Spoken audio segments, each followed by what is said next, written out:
8 years ago we bought a clapped out old van. Using nothing but a corded drill and a jigsaw, we turned it into a budget camper that allowed us to have some of the best memories that we've ever had. Sadly, it's time to say goodbye to Veronica and hello to Vivian.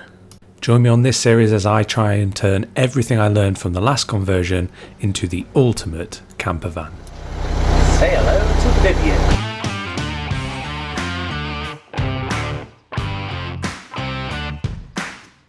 First things first, stop it looking like a work van. Mine came with this van racking in and some ply lining. The van racking I plan on putting on Facebook Marketplace, seeing if I can recoup some of the conversion costs for it, and the ply lining is not in good condition. Keep it for now is what I would suggest, and you can use it for templates later down the line, but if you don't know what that van's been used for, then I suggest just getting rid of it. My van was previously owned by a Sparky, before that a plumber, and there are all kinds of fluids stained across every section of ply. It's Friday evening, I've just knocked off work and it is 29 degrees. This is a tin can and I'm about to go into it and try and rip out all the old ply lining. But building a van is all about self-motivation. So whatever gets you through. No, I'm not driving it. So it was out with the old so I can get in with the new. As I'm removing this ply lining, I'm also going around with a pencil or a marker and labelling each part. These parts are going to come in handy for a template. Some vans are ply lined with generic kits, but this one looks like it was custom made for this van. So keep it to one side and you can use it later. As I got to the floor, I got slightly worried. Every screw that I was pulling out the floor was rusty. And this is an indication that they've gone straight through the ply floor into the underside of the van. All the water that splashes up from the road kicks up onto the screws and soaks up. This was a problem that I was going to have to fix, but hadn't really anticipated it. With my last van, the floor was just glued down, which in its own way creates a problem because you've got to get all that adhesive off, but you don't have to deal with any rusty holes in the bottom of your vehicle.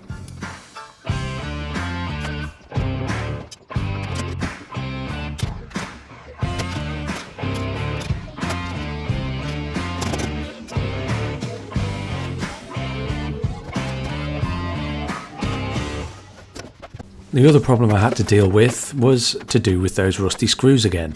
Not only were they holes into the underside of the world, they were also difficult to get out. Some came out with the impact driver, some were just so badly rusted that they wouldn't come out at all.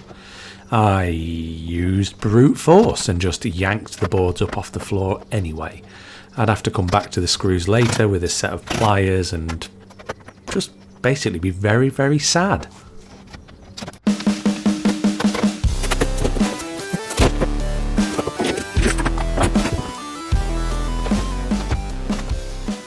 Here you can see the sadness I was experiencing. There was about 30 of these screws in total where I had to pinch with the pliers and just try and get the best grip I could with sweaty hands and just turn the screw out. The added bonus was they left very, very sharp holes there. After a quick sweep out, then I decided I would remove the bulkhead.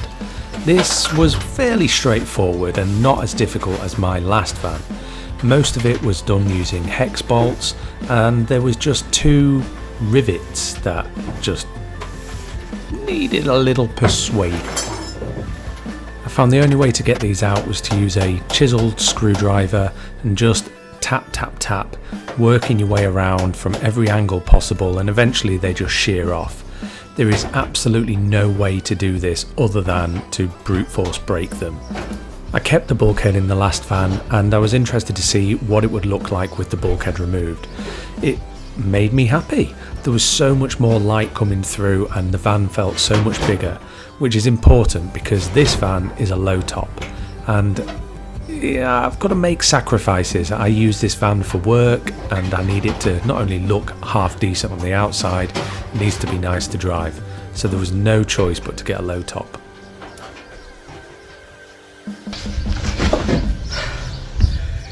It's so hot. Might be too hot. Next job was cleaning, and I don't just mean sweeping out. I gave everything a good hoover down and got out as much dust as I could, and then it was a case of going over everything with some anti-grime wipes from B&Q. You need to get every bit of dust and grime out. We made that mistake with the last van. We thought we'd cleaned it well, but even after everything was in, it still smelt of roofing tar. Now, the trouble with having carpet in a van, which I'm going to be using, is that it absorbs smells. So if you've left any kind of grime or dust, eventually that's going to wick into all of your fabrics that are within the van, and you will regret the time that you just didn't bother to clean it. Next job on the prep list was rust management. I used a combination of a wire brush and sandpaper with a soft pad underneath to clear away any of the obvious rust that there was in the van. Once the bulk of it was sanded back, I used an anti-grime wipe to clean up the area, let that dry for a little bit, and then came back with some Hammerite paint. And this isn't just paint, it's called Hammerite Rust Beater, and allegedly it neutralises the rust and stops it coming back. I only went for grey because it was reduced, but it kind of matches the colour of the van. Not that that matters, it's all going to be covered up.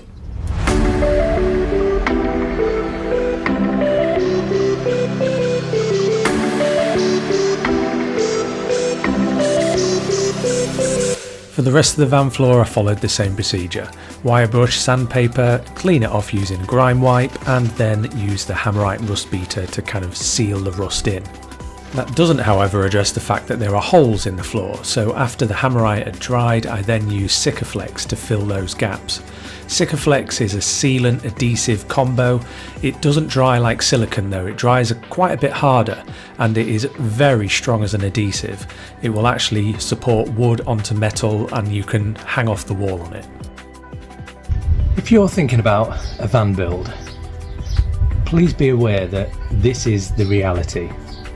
That's 2 hours one evening and about 8 hours today, and I've not started.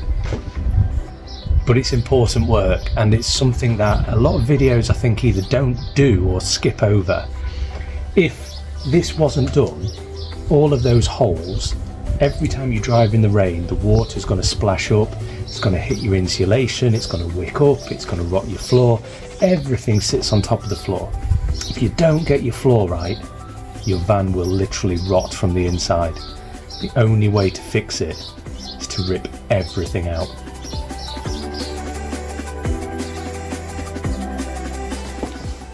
In the essence of getting everything right from the ground up, so to speak, I decided to use sound deadening in this van. Now this is not necessary, and a lot of people will argue that it doesn't actually have any use. A lot of people say by the time you've used your regular insulation, you've put all your cladding on, it doesn't actually make a difference. However, I don't want to take the risk. Without having a bulkhead in the van, any noise from the back is going to transfer through to the front, which makes driving the van an unpleasant experience. I've been driving this van the last couple of days without any of this sound deadening in, and it is loud. I can't even hear myself think. Not that that happens very often. Sound deadening is a different type of insulation. It doesn't insulate from heat at all, and you don't need 100% coverage.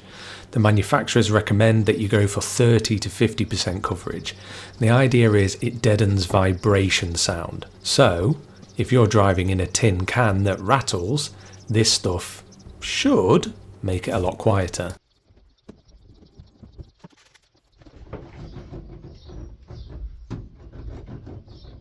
So my first time using sound deadening, there is a difference. It's not perfect, but then again I'm being tight with it. The manufacturer of all of these products recommend minimum 30% coverage, but ideally 50%. That is not covering 50%, but this stuff is very expensive and very heavy, so that's all it's getting. I'll do a comparison for you.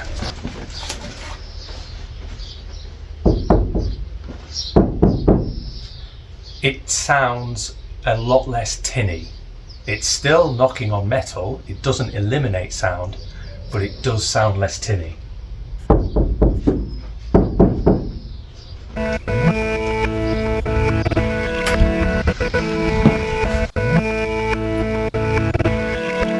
There was a slight difference and I was already invested in the stuff, so I decided just to crack on. Now when you buy this product, one of the recommended things that comes with it is a roller. And it's like a rubber roller that you use to roll the panels on and make sure they stick and adhere. I decided to be tight and save the £6. If I were to do this again, I'd pay the £6. I tried using a vacuum nozzle adapter, I tried using a tin of tomatoes, and it wasn't very easy. One of those rollers would have made this a much quicker process. I used the sound deadening on all of the panels and then on the roof as well. I was quite stingy with it and I've got lots left over that I plan to use on the door casings, but that's for a later video. I also decided to go a little bit harder on the wheel arches. The wheel arches of course are going to generate more noise than the rest of the van, so I didn't spare much expense there.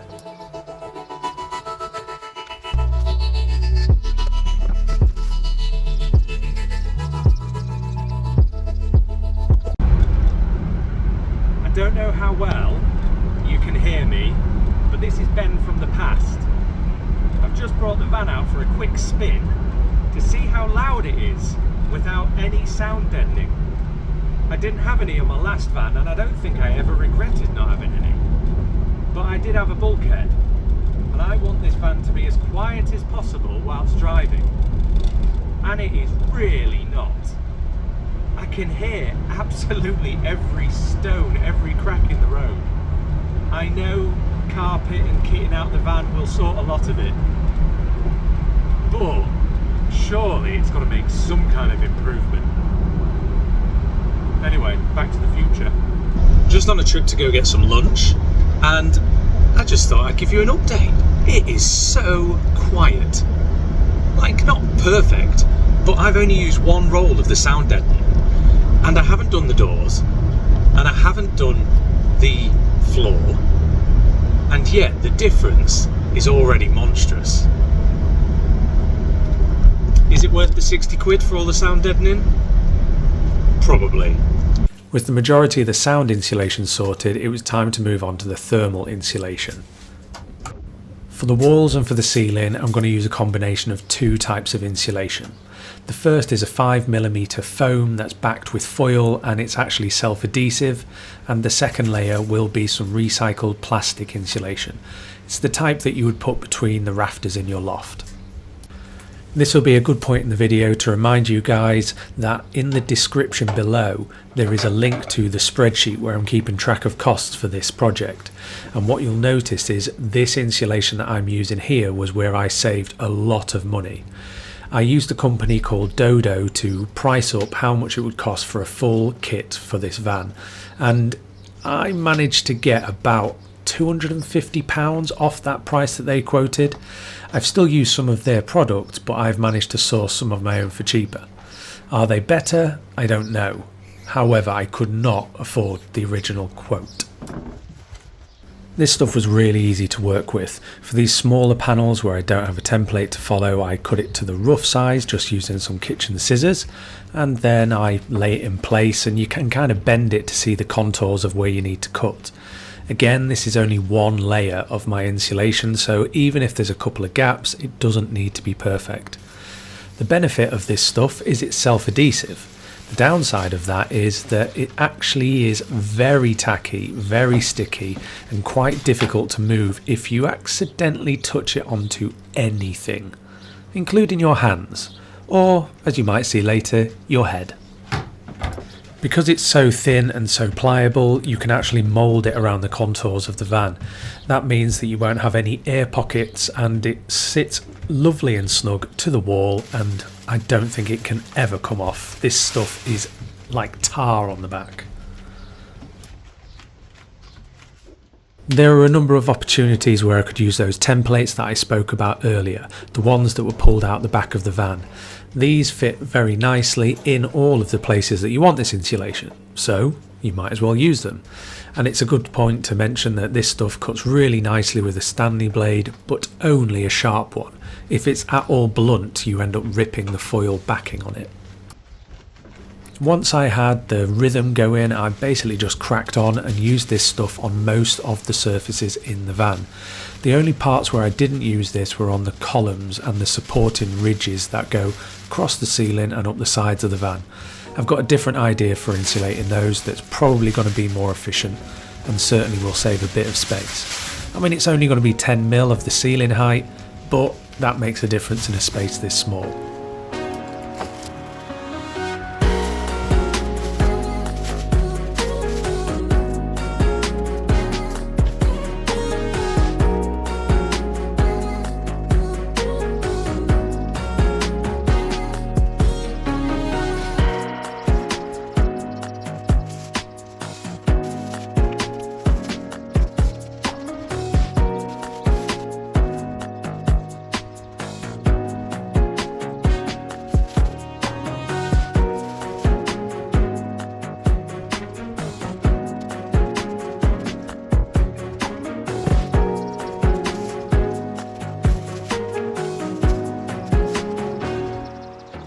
I thought the wheel arches would give me a bit of a headache, but they were quite straightforward. I used a piece of cardboard and a marker and scribed around the top of the wheel arch, holding the pen flat to it, and that gave me an outline. Now, of course, that outline doesn't work completely because of the contours around the wheel arch. So I just cut a bunch of relief cuts, I believe we call them in woodworking, around the outside where I need it to curve around that contour. That way, once it was stuck on, I could then fold down the flaps and overlap them slightly. This would mean that there aren't any creases and it's all just a bit neater, even though you're never going to see these. And finally, I just cut a big long strip to put over the top, again cutting some relief cuts in there so that I can fold that over the contour of the wheel arch and hopefully match everything up. This went a lot smoother and looked so much neater than I thought it would. Once that's all done, I just came through with some aluminium duct tape, which is very annoying to work with, but this is used for floor insulation when you use rigid foam, or at least that's where I've used it before. It's really good to stick on, just not so easy to peel off without it coiling up. And this was just used to cover all of those bits of adhesive. Now this stuff is really sticky. I'm not worried about it coming off, the tape's not for that, it's to stop me touching the sticky part of the adhesive that's exposed. So I get to use my new toy, my table saw. If you haven't got a new table saw, don't worry, this isn't the right way to do this anyway. I'm using 18mm ply that I had left over from another project as my flooring battens. If you don't have the table saw, you can just go out and buy some material to the right dimensions that you want. I've gone for the ply not just because it's left over, but because it's 18mm thick. I'll explain why that's important in a short while. I can then rip this down to the right width to sit between the gullies that run along the floor of the van. There are generally two options when it comes to insulating the floor of your van. You can go for a soft foam insulation, which I'm going to be doing, or a rigid foam insulation. In my last van I did rigid foam, 50mm thick, and it was crazy well insulated. I can't afford to lose 50mm from the height of this van because it's a low top. Instead, I'm going to be using a Dodo product. It's called the Dodo Deaden Duo Pro. Now, this is basically just sound deadening, your foil layer and your foam layer all combined into one 7mm thick piece of material. It's self-adhesive, and that's what I'm going to use for the floor to keep that space and that height. Then it's a case of going into the van and laying them down in those gullies. I'm going a bit overkill here. They probably don't need to be so close together, they wouldn't be in a house build. But this is another scenario where I'm just trying to increase the height and headroom in the van. I would normally have gone for an 18mm floor, but I'm going to go for 12mm floor because I'm just going to try and save that 6mm. 6mm doesn't sound like a lot, but when you've saved 6mm on the battens, 6mm on the floor, 6mm on the roof, it all starts to add up and just gives you an extra couple of inches of head height. Van floors are not flat, so all I'm doing is going down with my marker pen and marking out where I'm going to have to cut ridges to go over any weld lines or screws or bolts or anything like that. This is the layout I'm going for. I'm sure I've already explained it, but these are not structural. Nothing is going to be attached to them. They're just going to be glued on. This gully, if you like, is 10mm deep. My insulation is 7mm thick. This is 18mm ply. What it should do is keep the plywood floor off the insulation and stop the insulation being compressed down. I've seen a lot of videos where people just put the insulation and lay the board on top. When you compact insulation, it loses all of its value. So I'm hoping this is the right thing to do. It does, however, mean I've got to cut all kinds of different shapes and sizes of insulation. That'll be fun. With my layout decided, I then took a bit of a barbaric approach to cutting out those notches where there's the weld lines that the battens have got to sit over. I haven't taken any measurements here other than just eyeballed with a marker pen. I use a saw to cut down both lines where the ridges end and start, and then you take your least favourite chisel and a hammer and basically just batter out those marks. This actually goes really easy because the ply is made up of layers. They just split apart wherever you put the chisel in. It doesn't take any effort at all, and in total took about 5 minutes, which is much easier than cutting around those weld lines and separating the battens or any other approach. I found this really straightforward. Fortunately for me, I was having an intelligent day, so you might be able to see that I've labelled up all my battens, and that way I could take them away, cut them and cut out all those notches, and then I knew exactly where they would go back. To adhere them to the floor, I'm using Sikaflex like I used to fill the screw holes. This stuff is a sealant and an adhesive, and it works incredibly well as an adhesive, and I would recommend you wear gloves because once this stuff sticks onto something, it ain't ever coming off. It's also very different to a wood glue, so whilst you do want a bit of pressure, it doesn't need to be clamped. I am going to come back through, which you'll see later, and apply some weights to this, but it's more to stop them moving around over the next 24 hours than it is to clamp them down.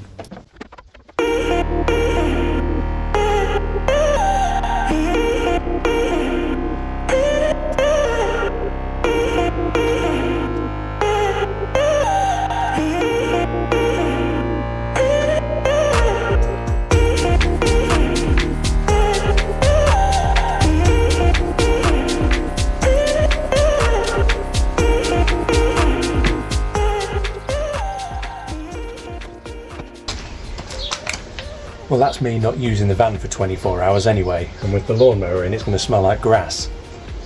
Be like a real hippie van. For phase 2 of the wall insulation, I'm using some Eco Fleece. This is a product from Dodo and it is recycled plastic. I'm going to use that and a combination of B&Q's equivalent. The B&Q stuff is actually more expensive, but it is twice as thick. I'm going to use the B&Q stuff to fill all the cavities, and I'm going to use this to line the walls. It's really simple to do using a spray adhesive. I got that from Dodo, but you can get equivalents from B&Q or Screwfix or at any hardware store. The Dodo stuff was actually cheaper than the impact adhesive that I would normally use.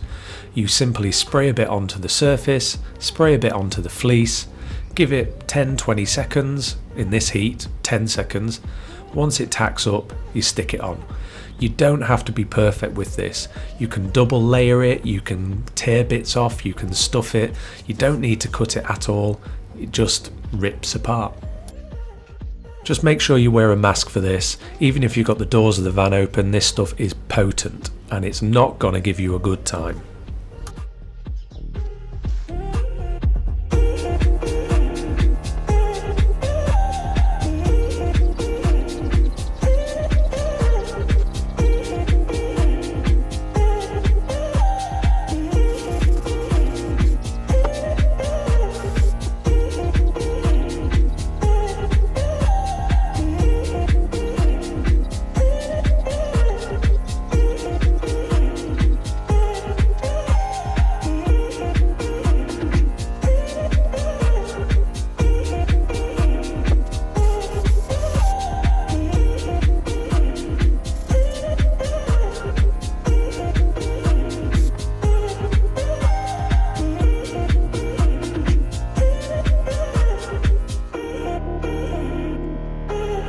After ripping my fingers to shreds, stuffing all of that insulation into the cavities on the sharp metal edges, I decided to go for a different tactic for the roof.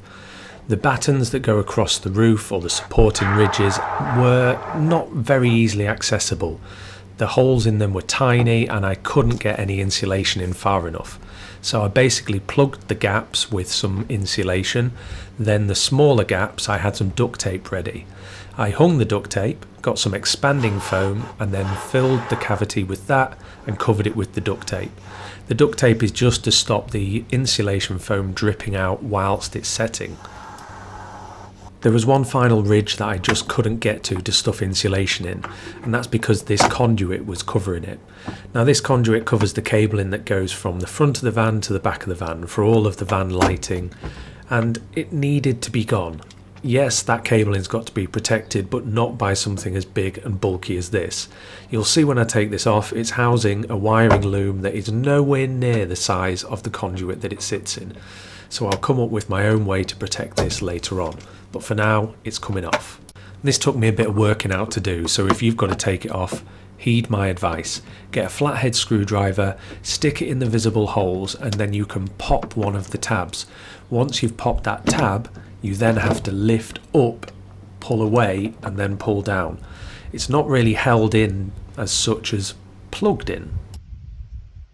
To keep them out of the way for now, I'm just using some small cable ties, and I'm going to use any holes that are existing already to strap them to. You can do this easily by just bending over the cable tie into a hook and then threading it through one hole and it pops itself out the next. After a quick hoover of the floor, you might notice that a couple of those batons, when I laid the old ply on the floor to line it, knocked out of place. So that's going to cause me another headache when I've got to cut all of the strips of insulation in a second. This is the Dodo Deaden Duo. You might be able to see on the camera that it's self-adhesive, it's got 2mm of sound deadening, the foil insulation and then the foam as well. This stuff seems to be great, but I'll warn you, it was very expensive. It was the most expensive part of the insulation. It was actually very easy to cut. I used a combination of a Stanley blade where I could, or a pair of kitchen scissors. The great thing is there's a 10mm grid on the back so that you can follow that line all the way down. You don't need a straight edge or a ruler. Obviously this stuff would work best if it were one continuous layer, however there is no way to do that without it then being compressed as well, so I'm cutting it to width to fit through the batons that I've laid on the floor. Once each width is cut, it's simply a case of peeling off the back and slowly and surely pressing it all down and trying to get it in between the batons so that it doesn't ride up over them. This stuff does have a bit of flex to it, but the foil part of it is quite rigid, so you have to be a little forceful. Now, because I'm not going to have any compression on top of this and it's going to have a floating floor, I'm not too worried about any air pockets or bubbles, because there are going to be some doing it this way.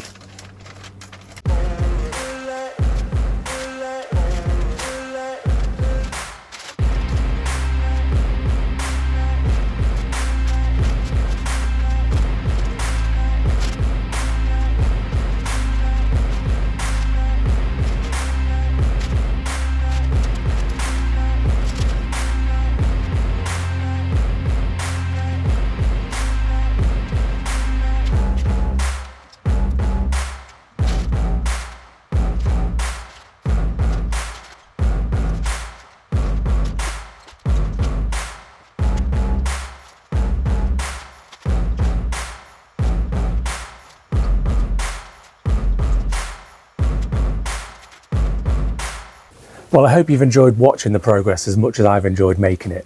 2 weekends, couple of evenings, could have been less time if it wasn't so hot and I wasn't drinking water every 2 seconds. But I feel like we're in a good place. The insulation still needs to be finished, but I'm not going to do the doors and the roof until I've got the paneling to hold it up. The spray adhesive is good, but I've got to use this van for driving around and I'll only have to redo it if I do it now. I've got more than enough insulation left over. I've got sound deadening to do the cab and to do inside all the door casing. I feel like we've made good progress. I've spent less than £500 for all the insulation, which is about £250 cheaper than I was quoted for a full van kit. If you'd like to know the products that I've used, check the video description. I've got a spreadsheet that I'm keeping, and it's a live spreadsheet, and it will tell you the product, it will have a link to it, it'll tell you the amount of coverage you get from it, and it will tell you the exact cost of it. No affiliate links or anything, I'm just sharing it because I need to keep track of what I'm doing anyway. If you've enjoyed this, then please check out some other videos on the channel. There will be woodworking videos, but I hope that you stick around, because in 2 or 3 weeks I'll be on to cladding, flooring, bit of carpeting, maybe some electrics. Who knows? See you in the next one. Bye.